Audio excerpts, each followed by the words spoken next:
বিসমিল্লাহির রহমানির রহিম। আজকের এই নির্বাচনী জনসভার মৌলভীবাজার জেলায় অনুষ্ঠিত আজকের এই নির্বাচনী জনসভার সম্মানিত সভাপতি, মঞ্চে উপস্থিত ধানের শীষের প্রার্থীগণ, উপস্থিত নেতৃবৃন্দ এবং আমার সামনে উপস্থিত মুরব্বীবর্গ, এলাকাবাসী সহ জেলাবাসী সহ সকল ভাই ও বোনেরা, আসসালামু আলাইকুম। আসসালামু আলাইকুম। আপনারা কেমন আছেন? ভালো, আলহামদুলিল্লাহ। প্রিয় মুরব্বীবর্গ, ভাই বোনেরা, এই যে তাহলে কথা বলা যাবে না, এইসব করলে কথা বলা যাবে না রে ভাই। যারা এসব করবেন আমরা ধরে নিতে হবে তারা বোধহয় আপনারা অন্য কোনো জায়গা থেকে এসে মিটিং নষ্ট করছেন। যারা স্লোগান দিবেন এখন বক্তব্যের মধ্যে, তাহলে আমরা ধরে নিব যে আপনারা অন্য জায়গা থেকে এসে মিটিং নষ্ট করছেন। কথা শুনতে পেয়ে মানুষ দাঁড়িয়েছে কথা শোনার জন্য, অপেক্ষা করছে।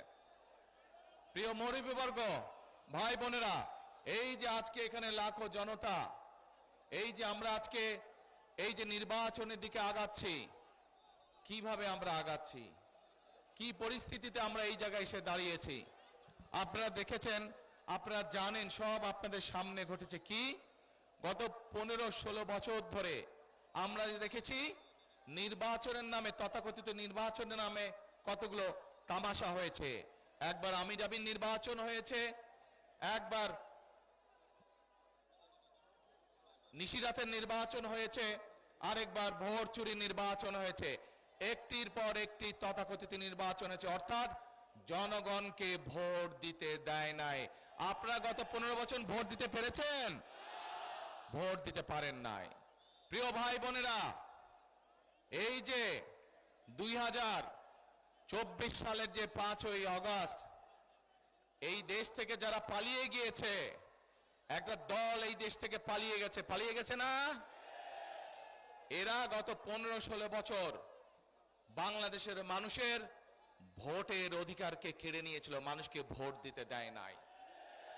এরা বাংলাদেশের মানুষের কথা বলার অধিকার কেড়ে নিয়েছিল, কথা বলতে দেয় নাই। কেউ যদি প্রতিবাদ করত অন্যায়ের, তাদের অন্যায় কাজের প্রতিবাদ করলে হয় তাকে গুম করত, না হলে তাকে গায়েবী মামলা দিত, না হলে তাকে মিথ্যা মামলা দিত, তা না হলে তাকে ধরে নিয়ে যেত, হত্যা করত।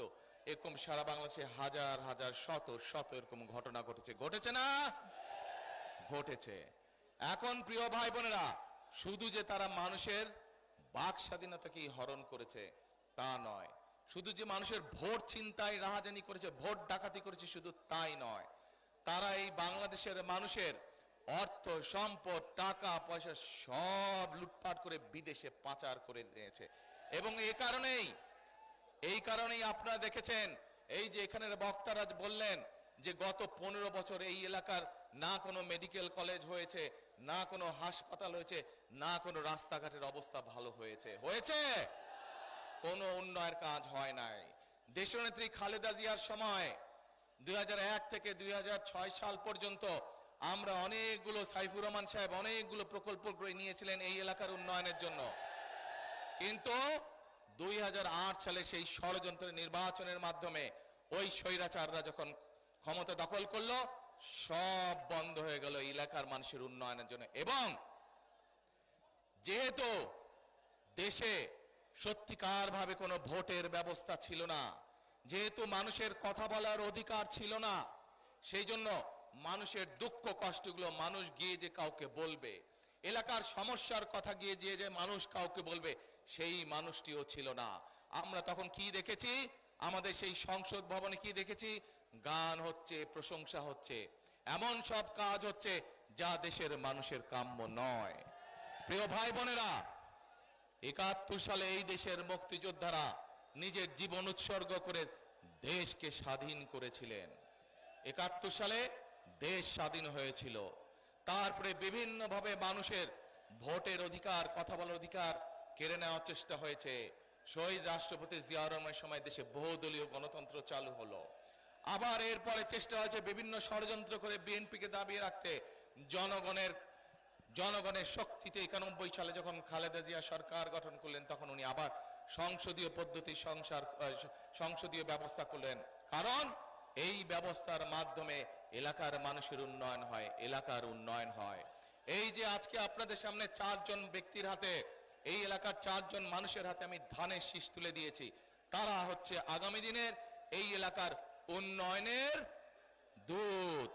এই এলাকার মানুষের দুঃখ কষ্ট, এই এলাকার মানুষের সমস্যা, এলাকার সমস্যা, রাস্তাঘাট, স্কুল কলেজ হাসপাতাল, এইগুলো দেখার দায়িত্ব তাদের। কিন্তু প্রিয় ভাই বোনেরা, উপস্থিত মুরব্বীবর্গ, মা বোনেরা, কিন্তু আছে এখানে একটা, কি সেই কিন্তু? যত কাজ জমা হয়ে গেছে, এই যে ঢাকা সিলেট, এই এলাকার বহু মানুষ লন্ডনে থাকেন না? অনেক মানুষ লন্ডন গেছে। ঢাকা থেকে আসতে সিলেট আসতেই লাগে 8-10 ঘন্টা সময়, লন্ডন যাইতেও এত সময় লাগে না। এই হচ্ছে বিগত স্বৈরাচার যারা মানুষের অধিকার কেড়ে নিয়েছিল তাদের উন্নয়নের নমুনা। আমি আসার সময় দেখলাম রাস্তায় জায়গায় জায়গায় ভাঙা ভাঙা ভাঙা ভাঙা। আপনাদের এলাকার ভিতরে, জেলার ভিতরের রাস্তাগুলো বোধহয় একই অবস্থা নাকি? একই অবস্থা। স্কুল কলেজগুলোর বোধহয় একই অবস্থা নাকি? হাসপাতালগুলো বোধহয় একই অবস্থা নাকি? সব ভাঙে চুরে গেছে, অর্থাৎ মানুষের ধন সম্পদ সব লুটপাট করে বছরের পর বিদেশে পাচার করে দিয়েছে। প্রিয় ভাই বোনেরা, যদি আগামী দিনে এই অবস্থার পরিবর্তন করতে হয়, তাহলে অতীত যখন আমরা দেখেছি সব সময় এলাকার উন্নয়ন কারা করেছে? যখনই ধানের শীষ নির্বাচিত হয়েছে, যখনই দেশে ধানের শীষের সরকার ছিল, তখনই আমরা দেখেছি এলাকার মানুষের উন্নয়ন হয়। যখনই ধানের শীষের সরকার ছিল, তখনই আমরা দেখেছি নারীদের, আমাদের মেয়েদের শিক্ষার ব্যবস্থাকে ফ্রি করে দেওয়া হয়। যখনই ধানের শীষের সরকার ছিল, আমরা দেখেছি কৃষক ভাইদের 5,000 10,000 টাকা পর্যন্ত কৃষি লোন মওকুফ করে দেওয়া হয়। মনে আছে আপনাদের? মনে আছে। এখন প্রিয় ভাই বোনেরা, 71 সালে যারা যুদ্ধ করে দেশকে স্বাধীন করেছিল, 71 সালে ছিল স্বাধীনতা অর্জন করেছি আমরা। ঠিক কিভাবে বিগত 15 বছর বাংলাদেশের মানুষের উপর অত্যাচার নির্যাতন হয়েছে, 2024 সালের 5ই আগস্ট এই দেশের মানুষ, ছাত্র জনতা, শ্রমিক, নারী পুরুষ নির্বিশেষে সকল শ্রেণী পেশার মানুষ মিলে তুমুল আন্দোলনের মাধ্যমে সেই স্বৈরাচারকে বিদায় করেছে। অর্থাৎ 2024 সালে 5ই আগস্ট হলো স্বাধীনতা রক্ষার আন্দোলন, স্বাধীনতা রক্ষার যুদ্ধ ছিল। এখন প্রিয় ভাই বোনেরা, আমরা স্বাধীনতাকে রক্ষা করেছি, এখন এই স্বাধীনতাকে সুদৃঢ় ভিত্তির উপরে প্রতিষ্ঠিত করতে হবে। তাহলে কি করতে হবে? আমাদেরকে গণতান্ত্রিক প্রক্রিয়া চালু করতে হবে, দেশে মানুষের কথা বলার অধিকার দিতে হবে। একমাত্র এই নিশ্চয়তা দিতে পারে কে? কোন দল? ধানের শীষ একমাত্র দিতে পারে। এখানে বহু মুরব্বী মানুষ উপস্থিত আছেন, মুরব্বীরা সাক্ষী। যখনই ধানের শীষ দেশ পরিচালনার দায়িত্ব ছিল, তখনই পৌরসভার ইলেকশন হোক, ইউনিয়ন পরিষদ ইলেকশন হোক, আল্লাহর রহমতে মোটামুটি ঠিকঠাক ভাবে ইলেকশন হয়েছে। তখনই যখন ধানের শীষ ক্ষমতায় ছিল, প্রত্যেক মানুষ মন খুলে কথা বলতে পেরেছে, সরকারের সমালোচনা করতে পেরেছে, যদি কোনো ভুল হয়ে থাকে সরকারকে বলতে হয়েছে। কোন মানুষ গুমের শিকার হয়নি, খুনের শিকার হয় নাই, যখন ধানের শীষ দেশ পরিচালনার দায়িত্বে ছিল। প্রিয় ভাই বোনেরা, আজ বহু মানুষের আত্মত্যাগের বিনিময় আজ আমরা এই জায়গায় এসে দাঁড়িয়েছি। আমি মাঝে মাঝে একটি কথা বলি, টেক ব্যাক বাংলাদেশ। শুনেছেন কথাটা? সেই কথাটার অর্থ কি? অর্থাৎ টেক ব্যাক বাংলাদেশ মানে যেই স্বৈরাচার বাংলাদেশকে ছিনতাই করে নিয়ে গেছিল, যেই স্বৈরাচার বাংলাদেশকে অন্য আরেকজনের হাতে দিয়ে দিয়েছিল। বুঝতেই পারছেন কাদের কথা বলছি? বুঝতে পারছেন? আমরা কি শুনেছি সেই সময়? এই দলের লোকেরা একটি দেশ থেকে এসে বলতো, আমরা বলে আসছি আমাদেরকে ক্ষমতায় রাখার জন্য। এই দেশের ক্ষমতার মালিক কে? ক্ষমতার মালিক জনগণ। এই যে আমার সামনে হাজার লক্ষ মানুষ দাঁড়িয়ে আছে, আপনারা হচ্ছেন এই দেশের ক্ষমতার মালিক। কাজেই এই ক্ষমতার মালিকের কাছে আমরা ক্ষমতা ফিরিয়ে দিতে চাই, কিন্তু অতীতে আমরা দেখেছি সেই ক্ষমতাকে দখল করা হয়েছিল, অন্য দেশের হাতে নিয়ে দেওয়া হয়েছিল। সেজন্যই বলে টেক ব্যাক বাংলাদেশ। অর্থাৎ টেক ব্যাক বাংলাদেশের অর্ধেক পথ আমরা মাত্র অতিক্রম করতে পেরেছি। আমরা একটি জায়গায় এসে দাঁড়িয়েছি, যেখানে আমরা গণতন্ত্রকে প্রতিষ্ঠিত করব। গণতন্ত্রকে যদি প্রতিষ্ঠিত করতে পারি, আমরা গণতন্ত্রকে যদি প্রতিষ্ঠিত করতে পারি, ইনশাআল্লাহ একই সাথে আমাদেরকে আরো কাজ করতে হবে। কি সেই কাজ? দেশের মানুষের অর্থনৈতিক সমস্যার সমাধান করতে হবে। এখানে হাজারো লক্ষ বেকার যুবক সারা দেশে আছে না? তাদের কর্মসংস্থানের প্রয়োজন। আমরা আমাদের পরিকল্পনা গ্রহণ করেছি। আমি প্রায় 1 মাস আগে যখন বিদেশ থেকে ফিরে এসেছি, প্রায় 17 বছর পরে, একটি কথা বলেছিলাম, মনে আছে আপনাদের? আই হ্যাভ এ প্ল্যান বলেছিলাম। সেই প্ল্যানের একটি অংশ হচ্ছে আমরা এই দেশের বেকার যারা যুবক আছে, শিক্ষিত হোক, অল্প শিক্ষিত হোক, অর্ধ শিক্ষিত হোক, সকল মানুষের জন্য আমরা কর্মসংস্থানের ব্যবস্থা করতে চাই, যাতে এই মানুষগুলো নিজের পায়ে দাঁড়াতে পারে, শক্ত ভিত্তির উপরে যাতে এই মানুষগুলো দাঁড়াতে পারে। প্রিয় ভাই বোনেরা, শুধু আমাদের ভাই বোনদের যুবক যুবতী যারা আছে, যুব সমাজের যারা সদস্য, তরুণ সমাজের যারা সদস্য, তাদের শুধু কর্মসংস্থানের ব্যবস্থাই আমরা করতে চাই না, তাদের কর্মসংস্থানের পাশাপাশি আমরা তাদেরকে অর্থনৈতিকভাবে সচ্ছলভাবে গড়ে তুলতে চাই। যেন আপনারা লন্ডনেই যান, অথবা এখান থেকে মধ্যপ্রাচ্যে যান, অথবা পৃথিবীর অন্য কোন দেশে যান, আমরা আপনাদেরকে ট্রেনিং দিয়ে পাঠাবো, আপনাদেরকে আমরা সেই দেশের ভাষা শিক্ষা দিয়ে পাঠাবো, যাতে ওই দেশে গিয়ে আপনারা কর্মসংস্থানের ব্যবস্থা দ্রুত করতে পারেন, যাতে করে আপনাদের আয় রোজগার, যদি আপনি কোন রকম দক্ষতা ছাড়া সেই দেশে যান, আয় রোজগার কম হবে। কিন্তু যদি কোনো ট্রেনিং নিয়ে যান, তাহলে কি হবে? রোজগার বেশি হবে না? আমরা সেই ব্যবস্থা এই দেশের মানুষের জন্য করতে চাই। প্রিয় ভাই বোনেরা, দেশের জনসংখ্যার অর্ধেক নারী। দেশনেত্রী খালেদা জিয়া তার শাসন আমলে এই দেশের মেয়েদের জন্য ক্লাস 1 থেকে ইন্টারমিডিয়েট পর্যন্ত শিক্ষা ব্যবস্থা ফ্রি করেছিলেন। মনে আছে আপনাদের? আপনাদের অনেকের ঘরেই মা বোনেরা আছে যারা সেই সুযোগ পেয়েছে এবং শিক্ষিত হয়েছে। আগামী দিনে ইনশাআল্লাহ এই যে 12 তারিখ আসছে, এই 12 তারিখের নির্বাচনে আপনারা ধানের শীষকে জয়যুক্ত করলে পরে এই দেশের ধানের শীষকে আপনারা জয়যুক্ত করলে পর আমরা এই দেশের নারী সমাজকে ফ্যামিলি কার্ড নামে একটি দিব। বিশেষ করে বিভিন্ন পরিবারের সদস্য যারা আছে, যারা মা, যারা গৃহিণী, যারা গৃহকর্ত্রী, সেই মাদেরকে, সেই বোনদেরকে আমরা দেব। বিশেষ করে এই এলাকায় প্রায় 130টির মতন চা বাগান রয়েছে, আছে না? এই চা বাগানের শ্রমিকরা, বিশেষ করে নারী শ্রমিক যারা, তারা অত্যন্ত কষ্টের মধ্যে দিনাপাত করতে হয়, তাদের যে আয় রোজগার হয় সেটি তাদের জন্য যথেষ্ট নয়। সেই সকল পরিবারকে, সেই সকল নারীদেরকে আমরা ফ্যামিলি কার্ড দিতে চাই, এবং ফ্যামিলি কার্ডের মাধ্যমে তাদেরকে আমরা হয় খাদ্য সহায়তা দিব, অথবা তাদেরকে আমরা নগদ সহায়তা দিব, যাতে করে তারা তাদের সংসার সুন্দরভাবে গড়ে তুলতে পারে, সুন্দরভাবে চালাতে পারে। প্রিয় ভাই বোনেরা, চা শ্রমিকরা যেমন পাবে, একইভাবে একজন দিনমজুর, তার স্ত্রীও সেই ফ্যামিলি কার্ড পাবে। একজন শ্রমিক, একজন কৃষক ভাই, তার স্ত্রীও এই ফ্যামিলি কার্ড পাবে। আমরা এইভাবে যে সকল নারীরা খালেদা জিয়ার সরকারের সময় শিক্ষার সুযোগ পেয়েছে, সেই নারীদেরকে, শিক্ষা হোক বা না হোক, কোন নারী যদি শিক্ষিত হয় কিন্তু সেই নারীর যদি পরিবার থাকে, প্রত্যেকটি নারীকে ইনশাআল্লাহ ঘরে ঘরে আমরা ফ্যামিলি কার্ড পৌঁছে দিব। প্রিয় ভাই বোনেরা, বাংলাদেশ কৃষি প্রধান দেশ, এই এলাকায় বহু কৃষক ভাই আছে না? এই কৃষক ভাইদের পাশেও আমরা এসে দাঁড়াতে চাই। যেমন ভাবে তরুণ বা যুব সমাজের সদস্যদের পাশে দাঁড়াতে চাই, তাদের কর্মসংস্থানের ব্যবস্থা করে তাদেরকে বিভিন্ন ট্রেনিং দিয়ে আমরা দাঁড়াতে চাই, একইভাবে আমরা কৃষক ভাইদের পাশেও দাঁড়াতে চাই।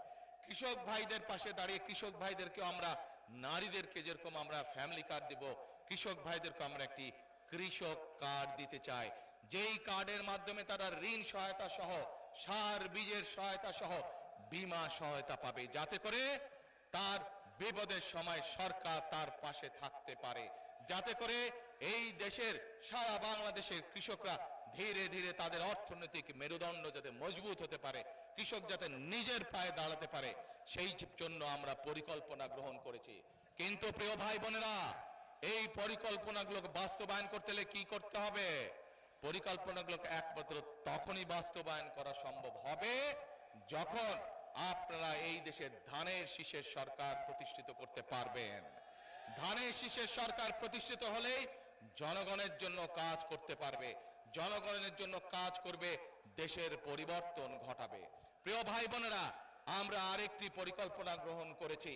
সেই পরিকল্পনাটি হচ্ছে, আমরা যেমন কৃষকদের পাশে দাঁড়াতে চাইছি, আমরা যেমন আমাদের মা বোনদের পাশে দাঁড়াতে চাইছি, আমরা যেমন আমাদের তরুণ সমাজ, যুব সমাজের যারা বেকার তাদেরকে ট্রেনিং দেওয়ার মাধ্যমে, ভাষা শিক্ষা দেওয়ার মাধ্যমে যেমন তাদের কর্মসংস্থানের ব্যবস্থা করতে চাইছি, একইভাবে আরেক শ্রেণীর মানুষের পাশে আমরা দাঁড়াতে চাইছি। তারা কারা?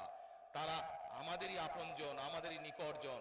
এই মানুষগুলো আমাদের দুঃখের সময় আমাদের সাথে থাকেন, সুখের সময় আমাদের সাথে থাকেন, জীবনেও আমাদের সাথে থাকেন, মৃত্যুর সময় আমাদের সাথে থাকেন। অর্থাৎ আমাদের বিভিন্ন সারা দেশে যে মসজিদ আছে, মাদ্রাসা আছে, সেখানকার খতিব সাহেবরা, সেখানকার ইমাম সাহেবরা, মুয়াজ্জিম সাহেবরা, আমরা এই মানুষগুলোর জন্য সরকারের পক্ষ থেকে একটি সম্মানের ব্যবস্থা করতে চাই, যেন মসজিদের ইমাম সাহেব, খতিব সাহেব, মুয়াজ্জিম সাহেবরা যেন আত্মসম্মান নিয়ে সম্মানের সাথে এই সমাজে বসবাস করতে পারেন। সোশ্যাল মিডিয়াতে, সামাজিক যোগাযোগ মাধ্যমে দেখেছি যে ব্যালট পেপার তারা গায়েব করে দিচ্ছে, সব ব্যালট পেপার নিজেদের কবজায় নিয়ে নিচ্ছে, অর্থাৎ আবার ভোট চুরির প্রক্রিয়া তারা শুরু করেছে। দেখেছেন আপনারা এই সংবাদ? দেখেছেন কি ভাই, যে রাস্তার উপর দাঁড়িয়েছে, দেখেছেন আপনারা? আলহামদুলিল্লাহ, আলহামদুলিল্লাহ। তাহলে আমরা বুঝলাম, ওই যে পিছনে দাঁড়িয়ে আছেন ভাই, আপনারা দেখেছেন এই সংবাদ? আলহামদুলিল্লাহ, আলহামদুলিল্লাহ। তাহলে আমি ধরে নিতে পারি যে ইনশাআল্লাহ আপনারা সতর্ক থাকবেন এবং সবাইকে সজাগ করতে হবে। এখন ভাই, এই যে যেই দলটি সম্পর্কে সজাগ থাকতে বললাম, এই দল সম্পর্কে আরেকটি কথা বলি আপনাদের সামনে। কয়েকদিন যাবত আমরা কি দেখছি? আমরা দেখতে পাচ্ছি তারা বিভিন্নভাবে মানুষকে কতগুলো কথা বলছে, যা সম্পূর্ণভাবে মিথ্যা কথা, এবং শুধু মিথ্যা কথাই না, গুনার কথা তারা বলছে। আসুন প্রথমে তাদের মিথ্যা কথাটা কি বলছে সেটি আমরা দেখি। কি সেই মিথ্যা কথা? প্রিয় ভাই বোনেরা, আজ আমরা যে মাটিতে দাঁড়িয়ে আছি, এই মাটির নাম কি বলেন তো? কে? মাটির নাম বাংলাদেশ। এই মাটির নাম কি? বাংলাদেশ। 1971 সালে এই মাটির সাথে রক্ত মিশে আছে আমাদের মুক্তিযোদ্ধাদের, বুকের রক্ত, তাজা রক্ত ঢেলে দিয়ে মুক্তিযোদ্ধারা এই দেশকে স্বাধীন করেছেন। এই যেই দলটি সম্পর্কে আপনাদেরকে সজাগ থাকতে বলছি, আমরা দেখেছি তখন কি ভূমিকা ছিল তাদের। যদি তাদের ভূমিকা সেই সময় দেশের পক্ষে থাকতো, যদি তাদের ভূমিকা সেই সময় দেশের জনগণের পক্ষে থাকতো, তাহলে লক্ষ লক্ষ মানুষ শহীদ হতে হতো না। আজ এত মানুষকে শহীদ হতো না 1971 সালে। আজ তারা বলছে অমুককে দেখেছেন, তমুককে দেখেছেন, আমাদেরকে দেখেন এবার, বলছে না? আরে ভাই, আপনাদেরকে তো মানুষ 71 সালেই দেখেছে, ইতিহাস মুছে ফেলা যায় না। 71 সালে মানুষ দেখেছে আপনারা কিভাবে দেশের বিপক্ষে অবস্থান নিয়েছেন, তারপরে লক্ষ লক্ষ মা বোনের সম্মান হানি হয়েছে। 71 সালে দেশের মানুষ দেখেছে আপনাদের ভূমিকার কারণে এই দেশের লক্ষ লক্ষ শহীদ মুক্তিযোদ্ধা শহীদ হয়েছেন, অনেক মানুষ পঙ্গু হয়েছেন। কাজেই আপনাদেরকে আমরা আরো 50 বছর আগে দেখে ফেলেছি আপনাদের ভূমিকা কি। প্রিয় ভাই বোনেরা, আসেন এবার আমরা দেখছি এই কথাগুলো যখন তাদের বের হয়ে যাচ্ছে, মানুষ যখন বুঝতে পারছে যে তারা বিভ্রান্ত ছড়াচ্ছে, তারা দেশের মানুষের মধ্যে বিভ্রান্ত ছড়াচ্ছে, এইটা যখন মানুষ বুঝতে পারছে এবং এটা যখন তারাও বুঝতে পারছে যে মানুষ তাদের চালাকি, তাদের ষড়যন্ত্র ধরে ফেলেছে, তখন তারা সরকারকে গিয়ে বলছে নিরাপত্তা দিতে হবে, নিরাপত্তা দিতে হবে, প্রোটোকল দিতে হবে। আজ এইখানে এই মঞ্চে দাঁড়িয়ে আমি সরকারকে অনুরোধ করব, এই অন্তর্বর্তীকালীন সরকারকে অনুরোধ করব, অন্তর্বর্তীকালীন সরকারের যারা প্রধান আছেন, ডক্টর ইউনূস সকলকে অনুরোধ করব, তাদেরকে যেই প্রোটোকল দিয়েছেন, আমাদেরকে যেই নিরাপত্তা দিয়েছেন, আমরা আপনাদের অনুরোধ জানাচ্ছি সরকারকে, বিএনপির পক্ষ থেকে, লাখো জনতার পক্ষ থেকে তাদের প্রোটোকল দরকারের 3 ডবল করে দেন।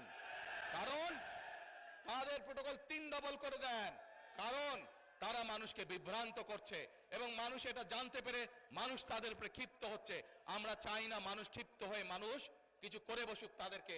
সেই জন্য সরকারের কাছে অনুরোধ থাকবে তাদের প্রোটোকল 3 গুণ বাড়িয়ে দেন, যা বিএনপিকে দেন 3 গুণ বাড়িয়ে দেন তাদের প্রোটোকল। প্রিয় ভাই বোনেরা, এবার জনগণের মধ্যে থেকে আমি একজন মুরব্বীকে চাই, যেই মুরব্বী হজ বা উমরাতে গিয়েছেন, ওই দিক থেকে হজ বা উমরাতে গিয়েছেন একজন মুরব্বী, বয়স্ক মানুষ একজনকে চাই, একজন মুরব্বী, না একজন হজ বা উমরা করেছেন মুরব্বী। এই যে আপনি আসেন, এই যে নীল ফিতা, হ্যাঁ নীল ফিতা গলায় আসেন, এদিকে আসেন। দেখেন এই যে দলটা কিভাবে উপরে নিয়ে আসেন, উপরে এই দলটা কিভাবে দেশের মানুষকে মিথ্যা তো বলেছে, দেশের মানুষকে কিভাবে ঠকাচ্ছে আমি আপনাদের সামনে প্রমাণ করে দিচ্ছি। বসেন আপনারা, বসেন।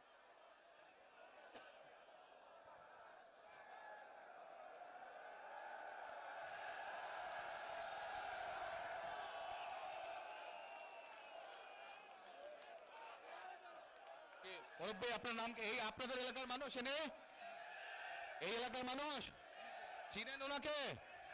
আচ্ছা মুরব্বী আপনার নাম কি? শফিকুল ইসলাম। শফিকুর রহমান। আচ্ছা, আপনি কবে গেছেন, হজে না উমরায় গেছেন? আমি উমরায় গেছি 5 বছর আগে। 5-6 বছর উমরায় গেছেন। আচ্ছা, তো উমরাতে যখন গেছেন আপনি উমরা কোথায় করেছেন? উমরা মদিনায় করেছি। উমরা তো মদিনায়, উমরা তো মক্কায় করে। মক্কায়ও করেছি, মদিনায় মদিনায় তো হযরত করে জিয়ারত করছি। হ্যাঁ, জিয়ারত করেছেন, নবী করিম সাল্লাল্লাহু আলাইহি ওয়াসাল্লামের রওজা মুবারক জিয়ারত করেছেন। কিন্তু এই যে তাওয়াফ করেছেন, উমরা করেছেন কোথায়? কাবায় না? কাবায়। আচ্ছা, আপনারা সবাই শুনতে পাচ্ছেন আমার কথা? এবার মন দিয়ে কান দিয়ে শুনবেন। আমি ওনাকে একটা প্রশ্ন করব, দেখি উনি কি বলে। আচ্ছা মুরব্বী বলেন তো আমাকে, এই যে কাবায় আপনি গেছেন, আল্লাহর ঘর না ওটা? ওটা তো আল্লাহর ঘর। আচ্ছা, ওটার মালিক কে বলেন? আল্লাহ। কিসের মালিক? আল্লাহ। দুনিয়ার মালিক আল্লাহ, কাবার মালিক আল্লাহ। কাবার মালিক আল্লাহ, আল্লাহ। দুনিয়ার মালিক আল্লাহ, আল্লাহ। আমাদের মালিক আর আল্লাহ। কিসের মালিক আল্লাহ? আমাদের মালিক আল্লাহ, রিজিকের মালিক আল্লাহ, সবকিছুর মালিক আল্লাহ। ঠিক আছে কথা ঠিক আছে? তার মানে এই দুনিয়া, এই যে সূর্য, এই যে চাঁদ উঠবে একটু পরে, চাঁদ সূর্য পৃথিবী যাই দেখি আমরা, সকল কিছুর মালিক কে? আল্লাহ রাব্বুল আলামিন হচ্ছে সকল কিছুর মালিক। আমরা কি দেখছি? আমরা দেখছি ওই যে একটা রাজনৈতিক দলের কথা বলেছি, যাদের ভূমিকা আমরা 50 বছর আগে দেখেছি। আমরা দেখছি এদের কিছু কিছু সদস্য আমাদের নিরীহ মা বোনদের বাসায় গিয়ে মা বোনদের কাছে গিয়ে কিসের টিকিট বিক্রি করছে? টিকিট বিক্রি করছে, জানেন তো? হ্যাঁ, 1 মিনিট। আচ্ছা মুরব্বী বলেন তো, এই বেহেশত বা দোজখের মালিক কে? আল্লাহ পরওয়ারদিগার। মুরব্বী বলেছে বেহেশত ও দোজখের মালিকও আল্লাহ তাআলা। আপনারা একমত? কারা একমত এটার সাথে হাত তুলেন, যারা যারা একমত এটার সাথে। সবাই একমত, আলহামদুলিল্লাহ, আলহামদুলিল্লাহ, আল্লাহু আকবার, আল্লাহু আকবার। এখন আমার প্রশ্নটা আপনাদের কাছে, যার মালিক একমাত্র আল্লাহ রাব্বুল আলামিন, সেটা দেওয়ার ক্ষমতা মানুষ কি রাখে? তাহলে যে মানুষ কে বলে বেহেশতের মালিক আল্লাহ তাআলা, দোজখের মালিক আল্লাহ তাআলা, কে কোথায় যাবে সেটা সিদ্ধান্ত একমাত্র আল্লাহ তাআলা নেবে। তাহলে যারা গিয়ে বলে যে তাদেরকে ভোট দিলে বেহেশতে যাবে, এটা কি হতে পারে? মুনাফিকি না, এটা রীতিমতন শিরকি আল্লাহর সাথে তারা তুলনা করছে। কাজেই 71 সালে তারা তো মানুষ হত্যা করেইছে। এখন তারা আবার বহু মানুষকে বিভ্রান্ত করে তারা শিরকির অংশীদার করছে। কত বড় মুনাফিক, কত বড়! তাহলে চিন্তা করেন, যারা এই ভোটের আগে আপনাদের ধর্মে, আমাদের বাংলাদেশের মানুষের ধর্মীয় অনুভূতিতে আঘাত করে মানুষকে ঠকাচ্ছে, এরা যদি কোনোভাবে, আল্লাহ মাফ করুক আল্লাহ না করুক, কোনোভাবে যদি ক্ষমতায় যেতে পারে, এরা কিভাবে মানুষকে ঠকাবে চিন্তা করেন। 1 মিনিট, কথার যুক্তি আছে কি ভাই? যুক্তি আছে? কথার যুক্তি আছে? এই শিরকিওয়ালাদেরকে, যারা শিরকি করে, এদেরকে বর্জন করতে হবে, মানুষকে সচেতন করতে হবে। আর আরেকটি কথা বলে বক্তব্য শেষ করব। আমি কি বলেছি আপনাদেরকে? আমরা এই দেশের বেকার। মুরব্বী বসেন, আপনি ওখানে বসেন, আমি যে চেয়ারে বসছি ওই চেয়ারে বসেন, যান ওই চেয়ারে বসেন, ওখানে বসেন, এইখানে বসেন। ওইখানে বসেন, বসেন।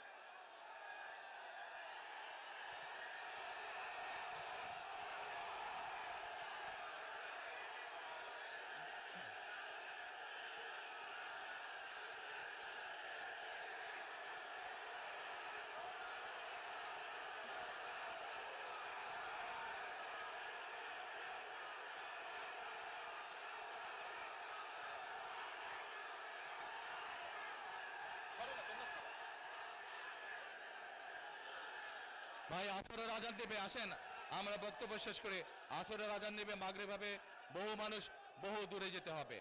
প্রিয় ভাই বোনেরা, তাহলে যারা ষড়যন্ত্র করছে, যারা এই দেশে মানুষকে ঠকানোর চেষ্টা করছে, যারা এই দেশের মানুষের ধর্মীয় অনুভূতিতে আঘাত করে শিরকির চেষ্টা করছে, এদের সম্পর্কে আমাদেরকে সতর্ক থাকতে হবে, সজাগ থাকতে হবে। ঠিক ঠিক বলেছে? আলহামদুলিল্লাহ।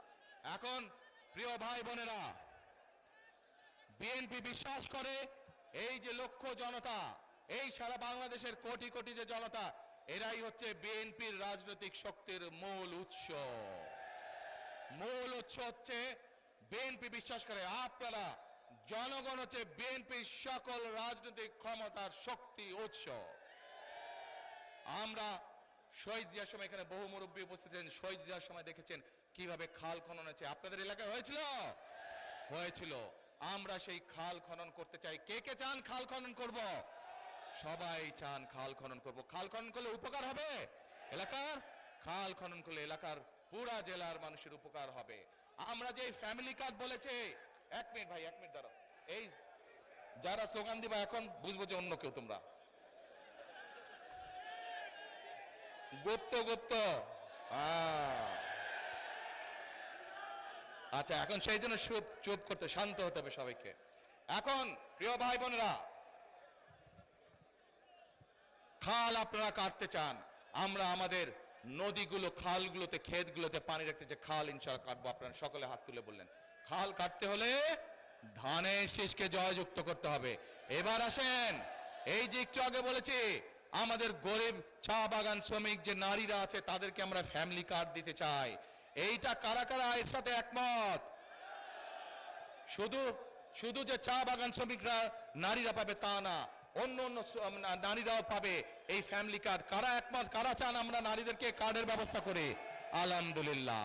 এবার ভাই, এই যে তরুণ যুবকদের, যুব সমাজের তরুণ সদস্যদেরকে আমরা এই যে ট্রেনিং দিয়ে যে কর্মসংস্থানের ব্যবস্থা করতে চাই, এই পরিকল্পনা আমরা যারা বাস্তবায়ন করি, এইটা কারা কারা চান?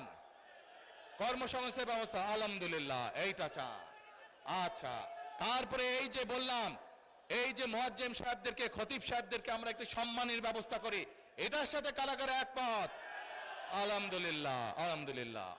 এবার যে বললাম যে আমরা কৃষকদেরকে কৃষি কার্ডের, ভাই তুমি দাঁড়ান, আগে শোনো আমি কি বলি, আগে শোনো।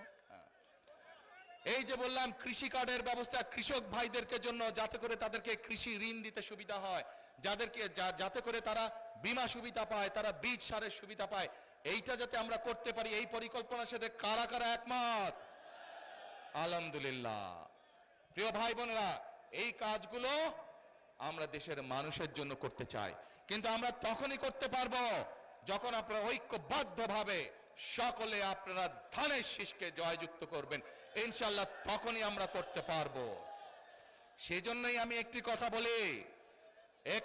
বলি, আমি করব কাজ, গড়ব দেশ, সবার আগে বাংলাদেশ। আর আরেকটি গুরুত্বপূর্ণ কথা বলতে চাই, আরেকটি গুরুত্বপূর্ণ কথা। আমরা দেখেছি বিগত 15 বছর কিভাবে বাংলাদেশের কে দাসখত দিয়ে এসেছিল আরেকটি দেশের কাছে, দেখেছেন না?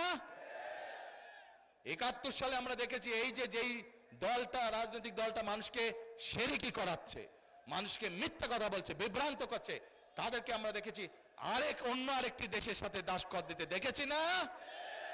সেজন্যই আমি একটি কথা বলি, আমরা যারা এই দেশের মাটিতে বিশ্বাস করি, আমাদের যাদের ঠিকানা এই দেশের মাটি, আমাদের যাদের অস্তিত্ব এই দেশের মাটি, তাদের সবার জন্য, যারা আমরা নিজেদেরকে বাংলাদেশি বলি, তাদের সবার জন্য একটি কথা, দিল্লি নয়, পিন্ডি নয়, নয় অন্য কোন দেশ, সবার আগে বাংলাদেশ। প্রিয় ভাই বোনেরা, তাহলে দেশকে যদি বাঁচাতে হয়, ইনশাল্লাহ আগামী মাসের 12 তারিখে যে নির্বাচনে এই দেশের বহু মানুষ বুকের তাজা রক্ত ঢেলে দিয়েছে, বহু মানুষ খুন গুণের শিকার হয়েছে, সেই নির্বাচনের মাধ্যমে যদি আমরা দেশে গণতন্ত্রের সূচনা করতে চাই, একই সাথে মানুষের ভাগ্যের পরিবর্তন করতে চাই, তাহলে কোথায় সিল মারতে হবে? ধানের শীষে আমাদেরকে সিল মারতে হবে এবং দেশ গঠনে আমাদেরকে কাজে ঝাঁপিয়ে পড়তে হবে। করব কাজ, গর্ব দেশ, সবার আগে বাংলাদেশ। আল্লাহ হাফেজ। বাংলাদেশ জাতীয়তাবাদী দল জিন্দাবাদ, বাংলাদেশ জিন্দাবাদ।